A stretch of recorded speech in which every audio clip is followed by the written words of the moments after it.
Maverick News presents The Rick Walker Show. Defrag your mind.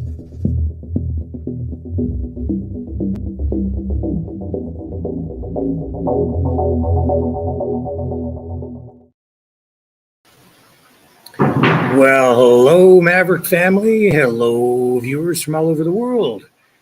I know I said I was going to be off for about a week, but here I am, live from Costa Rica, where I am enjoying some sun, but also doing a little bit of work. And I just wanted to come on briefly tonight to fill you in on what it is I'm doing down here. Now, first, I'm monitoring today's inquiry, the last day of the inquiry into foreign interference into Canadian elections. That's because the Prime Minister is testifying, even as we speak. I'm also here figuring out why Canadians are flocking to Costa Rica. But before we get into that, let's go right now live to Justin Trudeau on the stand testifying at this inquiry into election interference. Hang on a second here. I've got to backtrack a little bit on this because we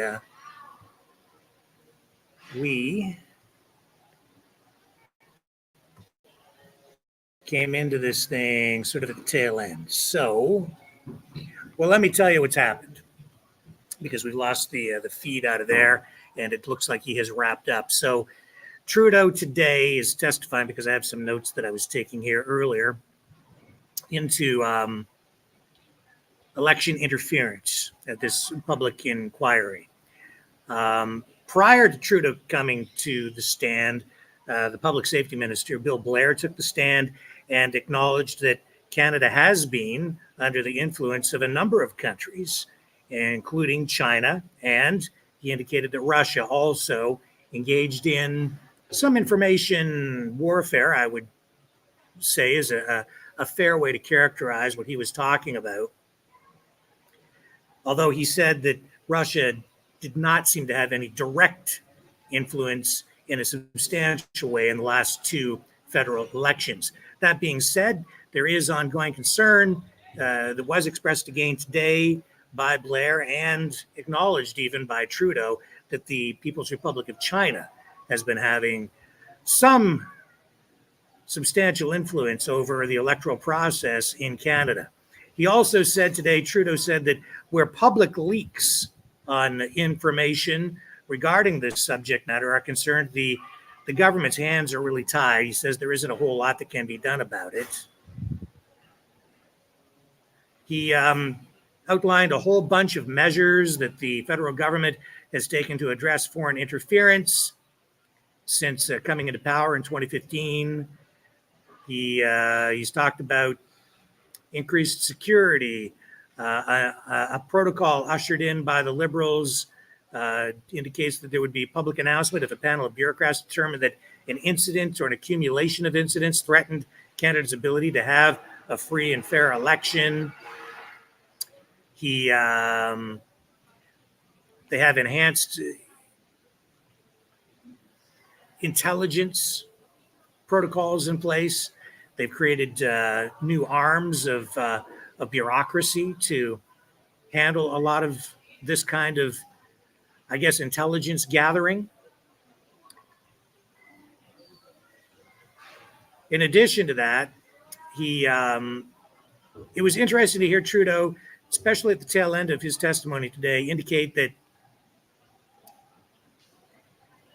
in his view and the view of the government, a lot of the skepticism surrounding COVID, the pandemic, vaccinations, and so on, was the result of foreign government interference.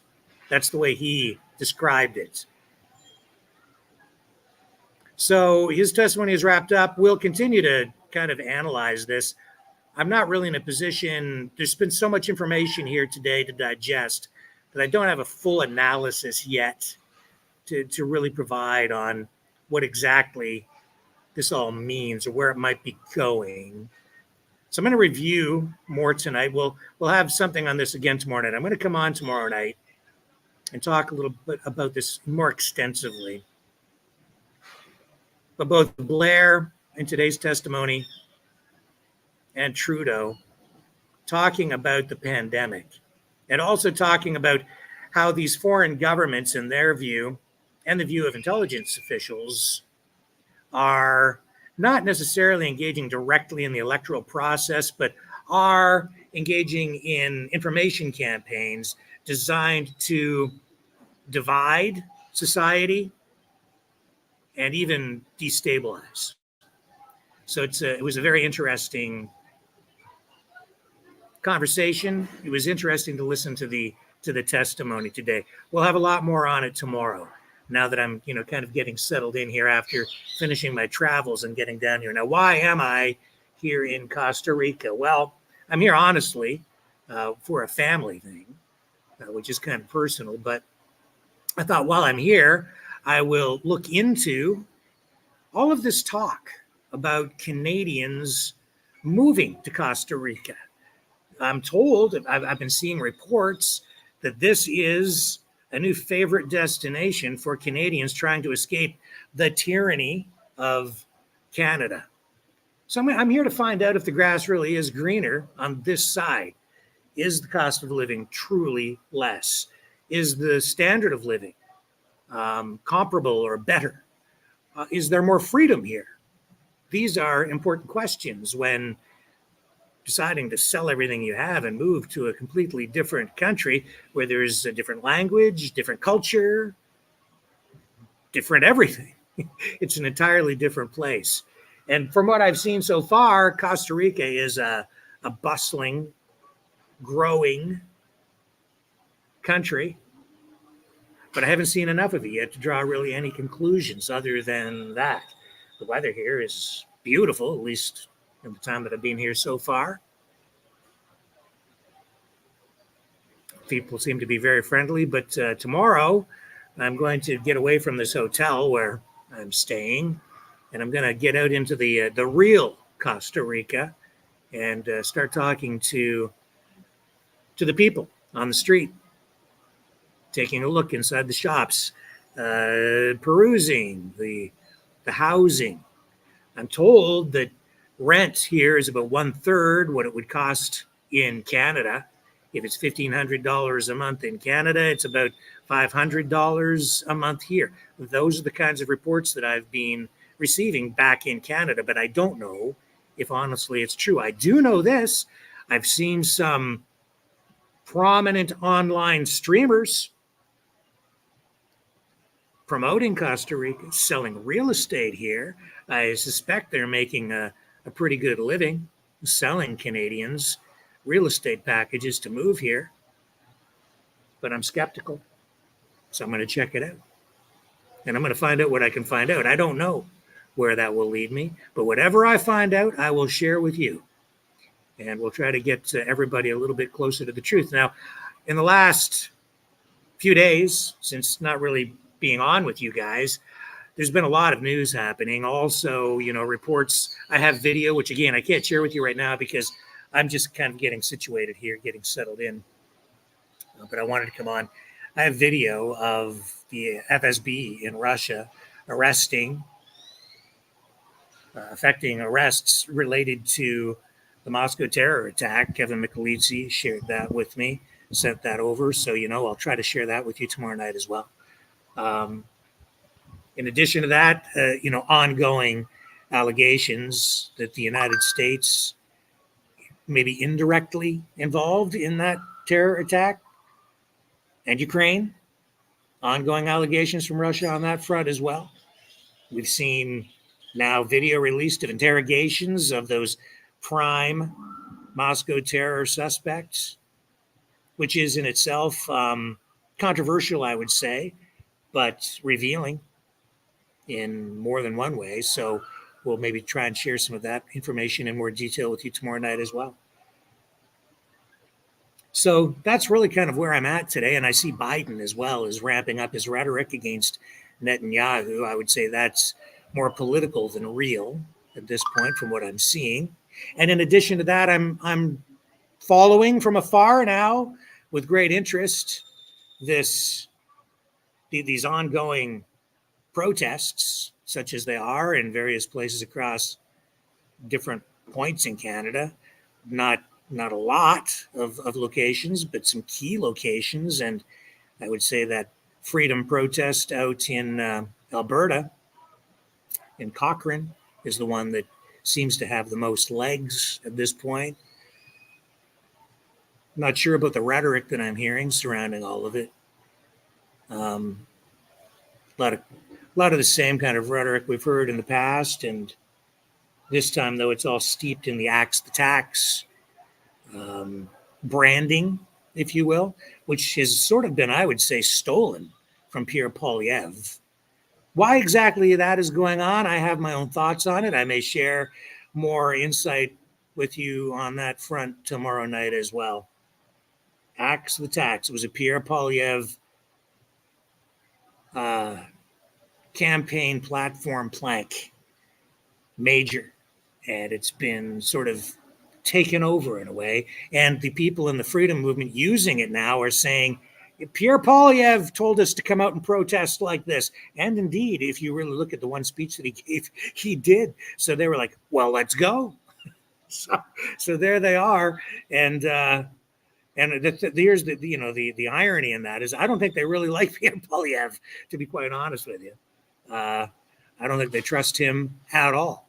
And I don't think that the protests as we are seeing them are really aimed at helping him at all.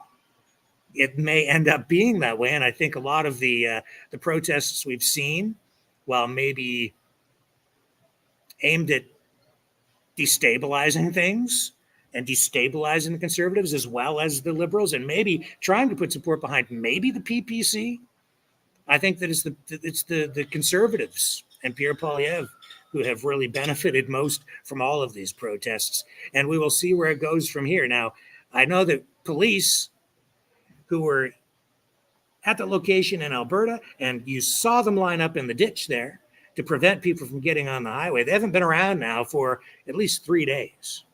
No sign of police at all, but the protesters basically behaving themselves and not venturing out onto the highway, not blocking infrastructure. But oh boy, it seems like they're chomping at the bit, aren't they?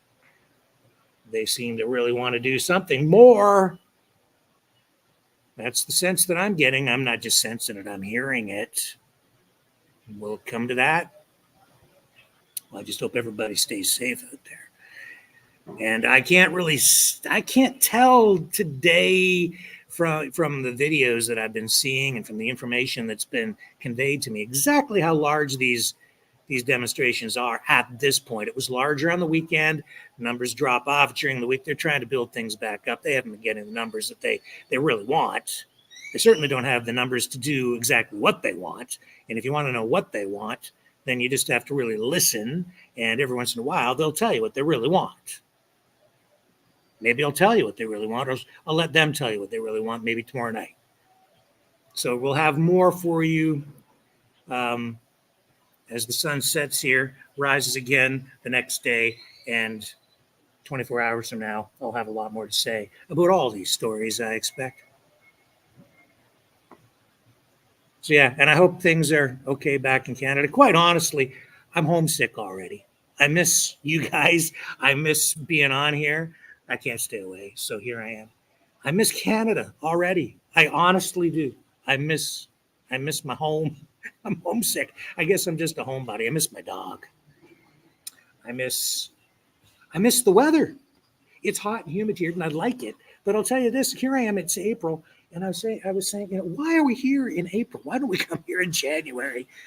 It doesn't make sense to me, but it wasn't my choice. So I'm here and making the most of the trip and getting some benefit for you guys as well by doing some work while I'm here, making it sort of a working vacation family thing. Everybody wants to get out of Canada, and I miss it already. I'll tell you, I really do. God, I really do. I love our country.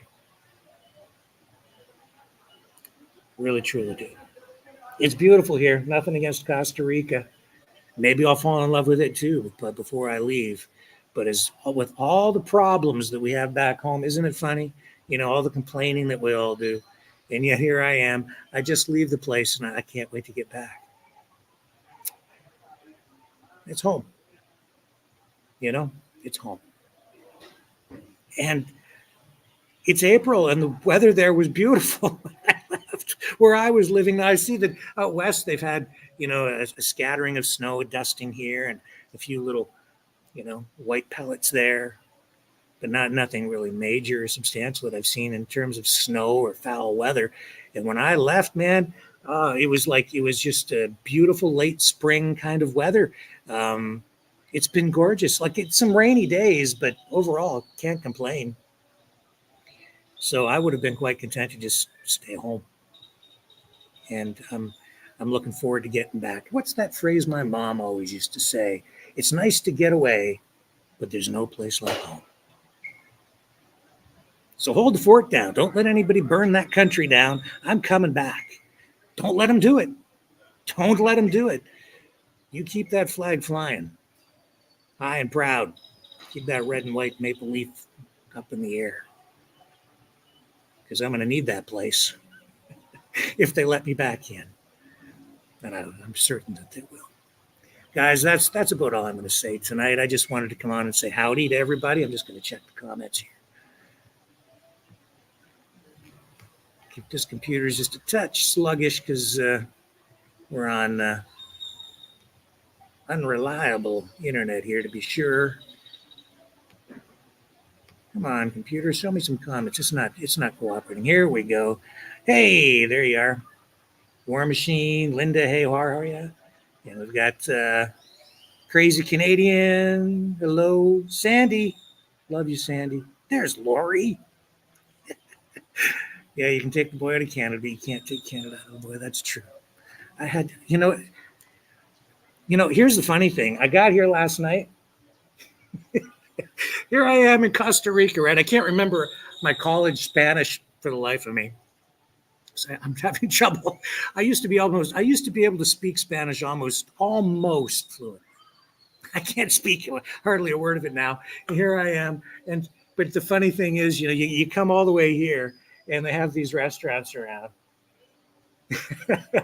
So I've eaten so far Italian, Japanese, American. I don't think I've had any food from around here at all. No tacos. What is it about us? I just don't know. Let's go to Costa Rica so we can have pizza. That's the way it works. Anyway, that'll be it for tonight, guys. Miss everybody. God, I'm just such a homebody. That's okay. I'll be back. And like I say, just you keep the home fires burning, because I'm coming back. Yes, I am. Let me find my closer here so I can end this thing with class. There we go. Okay, guys, that's it for now. Signing off from Costa Rica, and I will catch you tomorrow night on the flip side.